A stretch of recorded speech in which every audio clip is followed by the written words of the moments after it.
Já, komið sæl og verið velkomin í hádegisviðtal markaðarins. Hann sestur hérna hjá mér, hann Jón Sigurðsson, forstjóri FL Group. Vertu velkomin. Takk fyrir. Þið tapið 67 milljörðum króna sem á síðasta ári, sem náttúrulega Íslandsmet og langt frá því að vera nálægt næsta meti. Þetta svakaleg tala og þó þið hafið náð að endurfjármagna stærstan hluta af skuldunum, vantar aðeins tæpa 9 milljarða upp á, þá þetta alveg svakaleg tala og staða ykkar slæm, það ekki? Ég held að það sé mjög mikilvægt að við setjum þetta í samhengi við það sem var að gerast á síðasta ári almennt séð. Staða á alþjóðlegum mörkuðum var mjög erfið, sérstaklega á seinni hluta síðasta árs. FL Group mjög stórt félag með mikið eignasafn og í ljósi þess að við færum okkar allar eignir á markaðsvirði á hverjum tíma, þá geta orðið mjög mikla sveiflur í eignasafni félagsins sem endurspeglast í gegnum rekstrarreikninginn. Þar af leiðandi ljóst að tapið mikið og það eru vissulega mikil vonbrigði en að sama skapi að þá voru allar okkar helstu eignir að lækka á seinni hluta síðasta árs þrátt fyrir að undirliggjandi rekstur þeirra hafi verið mjög góður og það endurspeglast í þessum tölum. Á hvaða sviðum eru þið að tapa svona svakalega? Þetta raun og veru var stærsti eða stór hluti af þessu eru fjárfestingar okkar í Commerzbank og American Airlines en síðan koma raun og veru allar fjárfestingar eða flesta fjárfestingar félagsins lækkuðu að einhverju leyti og síðan náttúrulega félagið það stórt að það eru mikil fjármagnsgjöld sem að falla til á þessu tímabili þannig að þetta safnast saman þegar úr með stórt félag. Já, það svo sem alveg rétt en þetta náttúrulega alveg svakalega tölur og Hannes Márusson sagði hjá mér í viðtali þegar þið töpuðu 27 milljörðum króna að það hefði engin glannaskapur verið í fjárfestingum. Styður þú þau orð?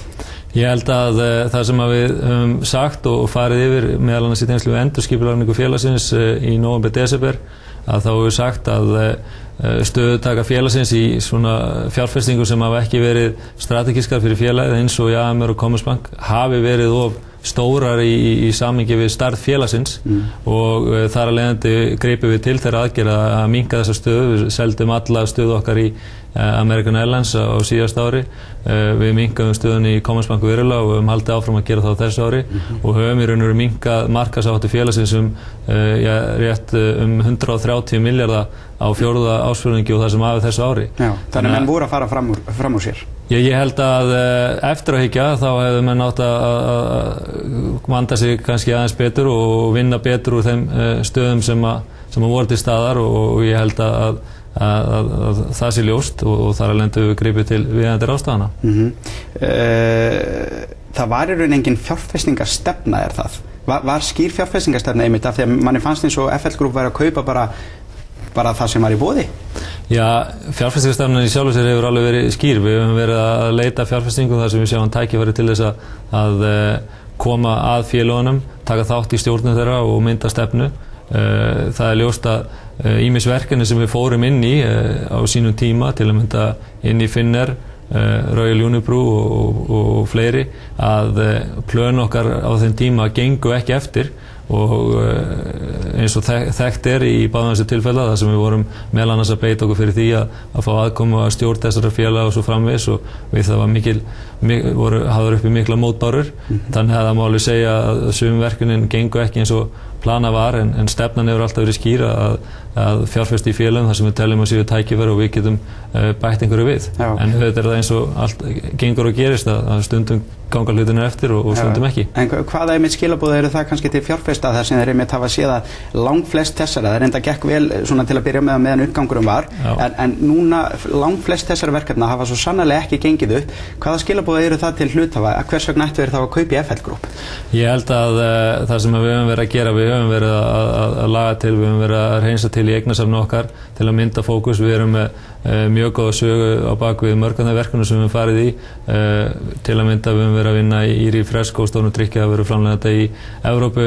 Við tilkynntum í gær að við höfum selt hlut okkar í Geysi sem að mjög stórt og gott verkefni sem við fórum í fyrir ári síðan sem hefur gengið mjög vel og sýnir í raun og veru þann kraft sem að við höfum getað stutt við það félag að byggja upp gott félag á mjög skömmum tíma. Við höfum verið að vinna með Glitni, við erum núna inn í tryggingarmiðstöðin og Landik þannig að ég held að með því að svona skýra hlutina aðeins betur og sortir aðeins úr eignasafni félagsins að þá munu geta sýnt fram á það að til lengri tíma er stefnan skýr og góð. Mjög gott. Ætlið þið að selja fleiri eignir þegar eins og þú segir, það er búið að selja hérna erlenda fjárfestingarsjóði inn í Landek Property og Geysishluturinn, ákveðin hluti í honum hefur verið seldur til Glitnis og núna allur hlutin í AMR sem er aldrei skott því að þið töpuðu alveg hræðilegum peningum á því. Er eitthvað meira framöndan sem þið ætlið að selja? Eins og ég hef sagt, þá erum við bara að endurskoða eignasafn félagsins. Við þurfum að meta það á hverjum tíma hvað sé æskilegt með þær aðstæður. Við höfum sagt að við erum með 3 kjarnaeignir í safninu hjá okkur, það er að segja Glitnir, Tryggingamiðstöðin og Landek. Síðan höfum við verið að styðja við þessi svokölluðu private equity verkefni eins og Refresco og fleiri og við munum halda því áfram en eins og höfum við verið að minnka markaðsáhættu og við erum verið að selja eignir sem eru ekki strategískar fyrir framtíð félagsins. Já. Bréf FL Group voru í 29 fyrir nákvæmlega ári síðan, þeir eru komin inn í 10,2, það er 65% lækkun. Hversu lengi getur félagið lifað svona lengi ef þið upplifið vikur eins og hafa bara núna verið undanfarnar?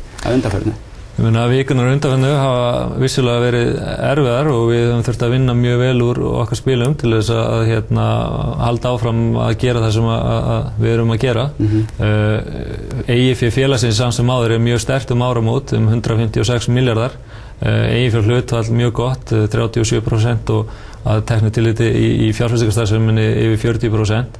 Þannig að fjárhagsstaða félagsins er mjög góð. Hversu mörg prósentilega sé ef FL myndi lækka hversu mörg prósent þar til þið eru bara búnir? Já, í sjálfu sér hefur gengi FL ekki bein áhrif á reksturinn í okkur. Það er nú frekar öfugt þar sem að gengi er afleiðing af því hvernig okkur gengur til. Þannig að það hefur kannski ekki bein áhrif á reksturinn en eins og til að setja það í samhengi að þá áramóti erum við með 156 milljarðar í EIF og stærstu fjárfestingar okkar til að mynda í Glitni á þeim tíma er 100 milljarðar. Þannig að slagkrafturinn til að takast á við frekari lækkanir er mjög mikill. Já, ef við tökum aðeins fyrir helstu tölur rekstrakostnaður var 6,1 milljarður króna í fyrra. Alveg svakalega mikið og þarna inni sést að laun starfsmanna voru 700 milljónir. Hversu margir voru á þessari launaskrá? Meðaltalega í fyrra er 35 manns. Já, þetta eru svakalega laun. Já, við verum að athuga það að stærstu hluti af okkar starfsfólki er fólk sem eru miklu sérfræðingar á sínu sviði. Við höfum náttúrulega verið að glíma það að byggja fyrirtæki á sama tíma og það eru miklu uppgangstímar á mörkuðum. En í hvað fór allir þessi peningum? Heyru sko að, og orðrómurinn er og eftir mínum heimildum var það að 500 milljónir hafi bara farið í flugvélakostnaðinn, einkaflugvélakostnaðinn og bara fundaborðið inn á skrifstofum ykkar hafi kostað 60 milljónir. Er þetta rétt? Nei, ekki sem ég veit til. Ég held að þetta sé ósum sagt að öllu leyti. Það er vissulega var mikil kostnaður bæði við ferðalög hjá stjórnendur félagsins og starfsmönnum. Það var En 6,1 milljarður í rekstrakostnaður, í hvað fór það þessi peningur? Þetta er náttúrulega bara brot af því. 6,1 milljarður, það skiptir cirka þannig að 850 milljónir eru vegna tryggingamiðstöðuna sem kemur inn í reksturinn. Við erum að gjaldfæra 1300 milljónir út af fjárfestingaverkunum sem við fórum í á síðasta ári, sem gengu eftir og önnur ekki. En stærsti liðurinn í því er félag sem við reyndum að taka yfir í Bretlandi, Inspire Gaming Group. Þannig að það var mjög stór kostnaðarliður. Síðan erum við að gjaldfæra ennþá vegna eftirlaunaskuldbindinga frá gamla Icelandair tímanum, það sem eru 300-400 milljónir sem er verið að gjaldfæra út af því og síðan komin gjaldfæslur út af kaupréttum og fleira sem er að telja í reikningi félagsins. En það er alveg ljóst að við höfum sagt það að við ætlum að lækka rekstrarkostnað félagsins 50% á þessu ári og það er bara það verkefni sem er byrjað. Það er klárlega hægt að gera betur og það er markmið mitt. En það er einmitt góðu fréttirnar og síðan koma fréttirnar að Hannes Márusson hafi fengið 90 milljónir í starfslokasamning. Ímyndarlega sé þetta bara svo slæmt fyrir fyrirtæki þegar svona fréttir koma. Já, ég held að það sem mikilvægt að jafnframt að setja það í samhengi, það er náttúrulega stjórn félagsins sem ræður og gengur frá starfslokum við fórstjóra. Hvað hefði hann fengið hefði hann skilað reksturinn á 0 svo ekki sem tala hefði verið gróði? Já, það er stjórn félagsins að svara fyrir það en í raun og veru held ég að þetta samt sem áður sé uppgjör á þeim samningi sem hann hafi verið með fyrst og fremst og þetta er eðlilegt að menn séu með einhvern uppsona frest og slíkt og ég held að þetta hafi tekið mið af því fyrst og fremst. Segð mér eitt, eins og þú sagði, þið færið hlutabréfa markaðsvirði, kom ekki til greina að færa það inn í bækur með hlutdeildaraðferði eins og Exista gerði? Við höfum farið yfir það okkar safni, það er þá helst, við erum með nokkur hlutdeildarfélög það sem að hefur þá helst komið til álita að færa eignarhluti okkar í Glitnis með hlutdeildaraðferð. Það niðurstaða að við höfum fært hann á markaðsverði frá upphafi og ég held að á endanum að þá eigi markaðsverðið að endurspegla undirliggjandi rekstur félagsins, þó að það sé erfitt að taka þessar skammtíma sveiflur og oft á tíðum í gegnum rekstrarreikninginn, en þá var það niðurstaða okkar að það væri réttast að gera það, þannig að reikningur félagsins endurspeglaði raunstuð á hverjum tíma með sem bestum hætti. Heiðarlegri aðferð? Ég held að það sé bara mat hvers og eins félags og stjórnanda hvers og eins félags hvað þeir telja sé eðlilegast með að við eðli starfseminnar og svo framvegis og við metum þetta svona og teljum að það henti okkar félagi sem best. Já, við hefum nokkra sekundur eftir, segðu mér hvernig líst þér á ákvörðun Seðlabanka í morgun?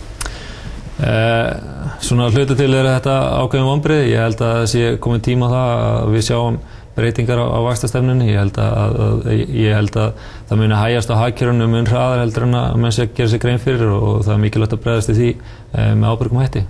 Jón Sigurðsson, takk hérlega fyrir komuna. Takk sömuleiðis.